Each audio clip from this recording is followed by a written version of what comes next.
Kuya ninyo, mabili tayo kay Nanay Vilma. Ang double ano daw, burner, gas stove. Yan. Yung tangke kasi na ano, yung bago, yung wala pang laman.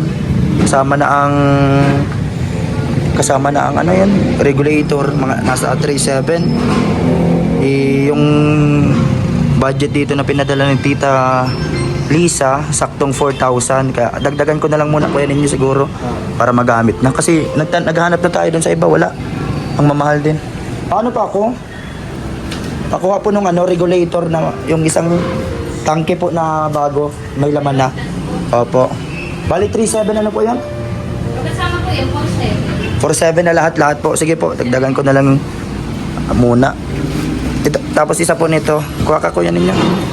And grabe ang init po ng panahon ngayon sa labas, kaya nakakahilo. Medyo nahihilo tayo. Yan po yung isang set na po yan. Yung kasing tangke na may kasama ng regulator na may laman na bago. 3.7 plus yun po 1,000. Ito po. Maganda na to, dalawahan to. Gugustahan na yan ni Nanay Vilma. Ano na lang po sa akin po, DJ France na lang po. DJ France. Refundable ito sa kung sa inyo lang po na kung kaninong ID lang po. Opo, sige po. Yan lang. Ay, ano sa ID daw? Tunay na pangalan. Francis Ivia po. Francis Ivia. Nanay Vilma doon sa ano. So, maganda na. May ano na to, ayaw. Tama. Doon na lang natin ikabit sa kanya, sa bahay niya. Kaya ninyo. Gusto kasi ni Tita Lisa, dalawahan. Mabayad tayo. Kaya ninyo. Ito po, 5,000. Dinagdagan ko mo ng 1,000 yung 4,000 ni Tita Lisa. Para mabili na natin to lahat. Ito po, bali 4,700 po lahat po. 4,796. Ay, sige po, opo. Yan, kasama na ito, kuya ninyo. Katulad nung sa bahay, yung pagbili natin kala Ate Grace. Yung ganun. Yan, tapos ano? Bibit-bitin na lang natin dyan sa motor. Para maihatid na natin. Okay na po itong ID. Thank you po. Sa unahan mo na lang ito kuya ninyo. Titingnan pa. Ito. Bigay na ako po. I-check pa po ito.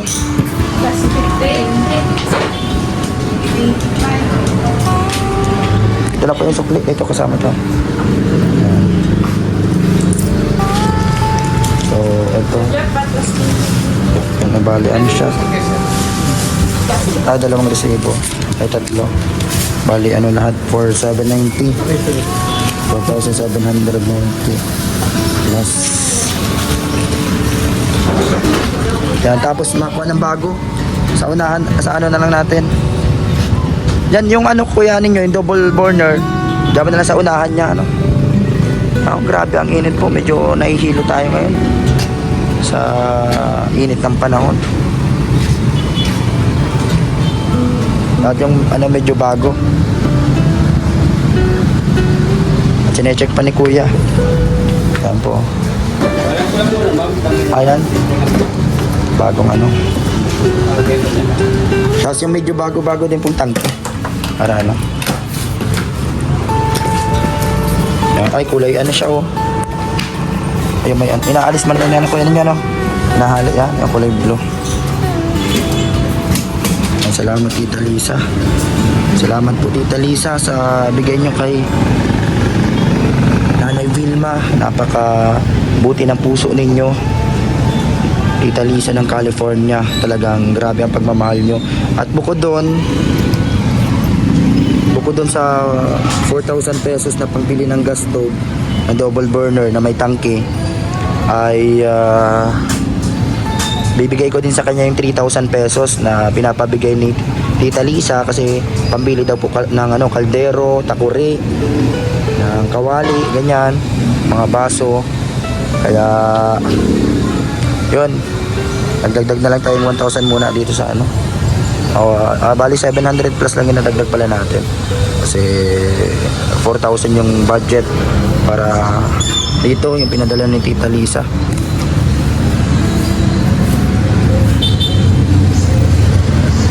Dito tayo nagbili sa Petron kasi dun sa mga dinaanan namin medyo ano po, walang available, walang kasamang regulator, kulang yung ano, kaya dito tayo nagbili. Okay na kuya ninyo. Lalagay natin sa unahan. Tapos yung tangke na lang. Nasaan na yung ano? Yung plastic, ay yung ano, mga kasama. Dito. Kasha, nagkasha. Natin kayo ano. Okay na.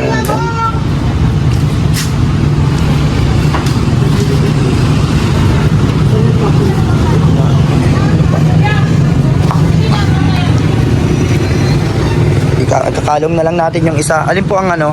Ito. Yan, bago. Yun, ito. Tangke na may laman. Mahal po kasi yan pag may kasama ng tangke. Kasi bago pa lang. Yan, kalungin na lang natin to.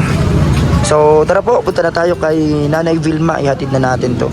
Matutuwa ito. Ano? Matutuwa yun, kuya ninyo. Salamat, Tita Lisa. Ito na po, mga kalinga. Pang aming sorpresa kay Nanay Vilma para magamit niya sa pagluluto. At syempre malapit na din po kaming magsimula dyan. Kasi sabi ni Nanay Vilma, siya na daw po maluto-luto dito pag ano, pag may nagtatrabaho na dyan.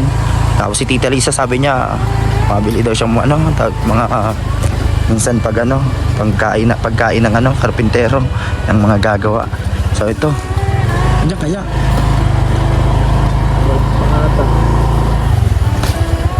Pang tao. Nanay Vilma, tao po. Ang tao po kala ninyo. Wala tayong boses ay. Wala. Mga yung tao. Bawat na muna natin dito. Nasaan po si ano? Titinda? Saan ito? Naglalako pa pala. So ito po mga kalingap, andyan na si Nanay Vilma. Ayun o. Saan yung galing ko ninyo? Nagtinda. Nagtinda yan. Galing doon. Kasalubong din namin kanina. Ayan po oh. Kumusta ang paninda, Nanay Vilma? Ay grabe. Wala nang natira. Kulang pa. Wala na pong asukal na lang natira. Wala na. Asukal na lang natira. May surpresa po kami sa iyo galing kay Tita Lisa. Ayan na po. Yung ano, magagamit sa pagluto. Kasi ano po bagang ginagamit nyo? Yung dati lang. Yung dati lang. Yung kalan, yung ano.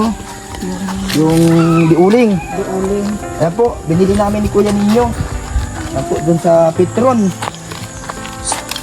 Nasabi ko na din po yan kay Tita Lisa. Ay, yung ano, nasa motor. Nasa si Kuya Ninyo. Yung regulator. Wow. Ano po ito? Dalawahan na ito, mga kalingap. Ito. Kuya yung Tapos ito yung tangki. Tara, dalayin muna natin doon. kuya yung Nasa si Kuya Ninyo. bukas. May motor ka na dyan, Ate Vilma. Pag-parking. Kuya Ninyo, yung ano? Nyo! Kuya Ninyo, yan. Ito po. Ito din yung ano, resibo, Tita Lisa. Yung mga nabili. Kasi ito po, yung tangke, doon sa Petron, kasama yung mga regulator, nasa 3,750 na po siya. Plus, ito, 1,000 pesos. So, naging 4,750. Yung budget na binigay ni Tita Lisa, 4,000. Dinagdagan ko na muna po ng, bali nag-abuno tayo ng 750. Kaya sinabi ko na din po kay Tita Lisa, dito yung resibo. Susend ko sa kanya. Kabit ko na. Oo. Kabit mo na kuya ninyo, architect. Para ma-try natin. At, Ako marunong magtabit. yan po, naubos pala yung paninda niya. Ano, anak ni, ano din, si Kuya Henry. Ay, Kuya Henry, nandyan. Saan kayo galing? Hinatod Ito siya. po yung ano, yung resibo. Ganyan na lang po ito. Tapos, yun. Ilapit mo. So, yun po. Nanay Vilma. Bukod dyan, meron po siyang regalo sa inyo na yung 3,000 pesos kasi nagpadala siya 7,000. Yung 4,000, ginamit namin dyan sa pagbili niyan. Tapos, may natirang 3,000. Ibili mo daw po ng mga kaldero, kawali, takuri. And ikaw na daw po bahala, sabi ni Tita Lisa. Ano, ito. 5, 1, Lapit, baga sa rin. 2, Sige. 3. Yan po, 3,000 pesos. Galing kay Tita Lisa ng California. Ano masasabi niyo po kay Tita Lisa? Kita, Nanay Vilma. Isa, maraming salamat po Sobrang bait ni Tita Ang Lisa. bait po talaga ninyo. At talagang nagpapasalamat po talaga ako, Tita Ana. Si Tita Lisa po. Oh, marami na yung naitulong sa inyo. Yung ito, galing dito sa kanya. Hayaan nyo na kasi malipat na kami dito. Makasimula na tayo dyan ng bahay. Kaya mapuputol na namin to. Ginagamit pa doon ni architect, tapos ni engineer. Kahit ano, Opo. hindi pa napuputol. Nagagamit ko na sa nagagamit. pagtatabo ko ng Nagtatabo ko. pagsahod sa sa balon. Opo. Hindi ko na maangat. Yung dalawa. Masaya po kayo dito sa lutuan nyo, sa gasol. Masaya po ako at hindi na ako magkukuhan sa Ano yan, uling. mapahamak Pero hindi pa. ko rin po alisin yung uling kasi Oh, pag nawawalan po, hindi pwede pong gamitin. Tama-tama yung pag natinda kayo, pag ano. Ito pag ano yan, Nagmamadali. pag maluto-luto kayong ulam, pagkain. Ano, grabe ang tulong po ni Tita Madami Lisa. na akong pinasa sa kanyang... Oh, pati yung cellphone, opo. Yung mga ano, napakabait ni Tita Lisa po, mga kalingap. Talagang grabe ang tulong kala Nanay Vilma. Mga kalingap, salamat Tita Lisa. Inaano na ni kuya ninyo? Nakakabit na. Yan si architect. Oo. So, yun po. Dito din si Labi. Ano masabi mo Labi kay Tita Lisa? Napakabait. Oh, yun po, thank you so much kay Tita Lisa. Yan, may bagong ano na, hindi na Lutuan. Hindi na siya mapamakot. No? Mapamakot si Ate Vilma dahil nag-isol na. Thank you so much po kay Tita Lisa. At ito. Si Kuya Hiner nasa biyahe pa yata. Pauwi pa lang yata ngayon. Kaya yun po. Ito, maayos na namin to. Kasi nandun pa yung gamit ay. Malapit na po kami magsimula dito ng paggawa. May mga pinapatapos lang yung sponsor dun sa bahay ni Kuya ninyo. Ano pong masasabi nyo sa lahat ng mga sumusuporta po, nanonood sa inyo, sa mga iba pang sponsor na nagmamahal sa inyo po? Papasalamat ako sa lahat na nagtutulong sa akin kasi lahat pong blessing po ay naibibigay sa akin. Kaya po marami pong salamat sa inyo at ako ay natutuwa talaga po. At kasi palagi po akong nabiblessingan po ng Panginoon Diyos. Kaya kay Kuya Franz, hindi po ako nagkukuhan po, parang anak ko na rin po siya.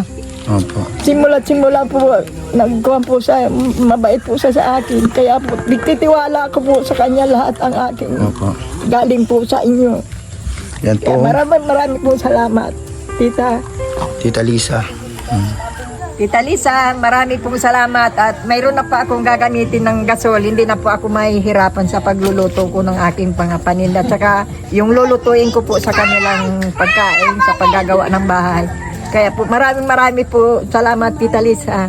Saka po dito sa pirang natira ho, ibibili ko po bukas ng kaldero at kawali at mayroon pong magamit po kami dito sa bahay. Yan po, ayusin na to. Ayusin na po to. Grabe ang bait ni Tita Lisa po, no? Grabe ang tulong niya. Pati yung cellphone, galing din yun sa kanya. Yung nasa hospital si Hailey, siya nagparabiling mga damit. Yung damit na pinabigay kay Hailey. Tapos yung mga bata kay Princess. Anong kinakabit na. Sobrang bait. At sabi niya nga, parang tinuturon ka daw niyang parang nanay niya kasi nakikita niya daw yung nanay. Daw yung nanay niya sa akin eh. Kaya ako yung pinagawa pa na Opo. huwag daw ako mag-alala. Opo, kaya ito po. Piraw ba yung? Piraw ba yung? Lutuan niya to eh. Pero ba yun? Ang ganda. Ito, inaalis po yung kulay blue daw na yan kasi nasusunog daw yan. Inaalis daw po itong blue. Yung blue na yan. Yan po. Ang ganda na oh. Pag maluto-luto kang ulam, kanin. Yan po. Tatry na muna kung gumagana. Ayos.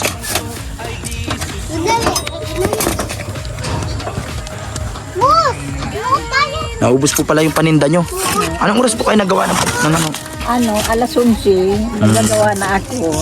At pag alauna, nagpunta na kami doon. Nilako nyo po. Lato na siya. Ayun na po. Kinakabit na. Nakarating ako kay Grace, sabi niya, Doon, nagtinda ka po doon. wala akong pira. Sabi ko, sige na, mirindalan mo at naglalaba ka. Tawa si Grace sa akin. Ha. Ayaw po, nandun nga kanina naglalaba. Nagliliman kami ay. Nagbasketball kayo? Papractice kayong basketball? Yung dalawang bata, gusto magpunta doon kay Hailey. Sabi ko, baka mag-iyak, magsunod sa iya. Huwag na muna. Opo. Sabi ko, ayos naman yun doon. Ito po, inaayos na. Nasaan na yung ano? Kuya ninyo, dito yung isa sa tangke. Yan po. Okay na. Dito dati nagluluto si Nanay Vilma sa ganito. Salamat Tita Lisa. Yan, tumulong na din si Kuya Henry. Yan, kapatid ni Kuya Henry, sunod sa kanya. ng mga kaldero. Mabili ka na po mga kaldero. Yan, opo. Kawali. Matinda bukas. Malabas ka po. Malabas muna ako at mabili. Opo, tama yan. Makakaluto-luto ka na po dito. Mabilis ka na makaluto ng ulam. Pero yung mga pangnegosyo mo, para hindi ka malugi, dito ka sa pag yung mga ibang para makatipid ka sa gasol. Yan po.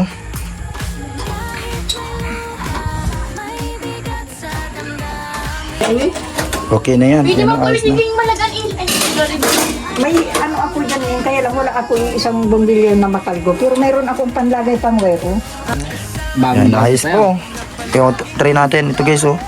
Pag nagluto ka po, bagong-bago oh. Ayos yan oh. Salamat po kay Tita Lisa. Sarado na natin. Ayan po. Sige po Nay, mapunta na muna po kami. Maraming salamat, Kuya Franz. At Opo. mayroon na naman ibinigay sa akin si Tita Lisa. Opo. At hindi na po ako maghihirap. Opo, sige po. Babay muna po.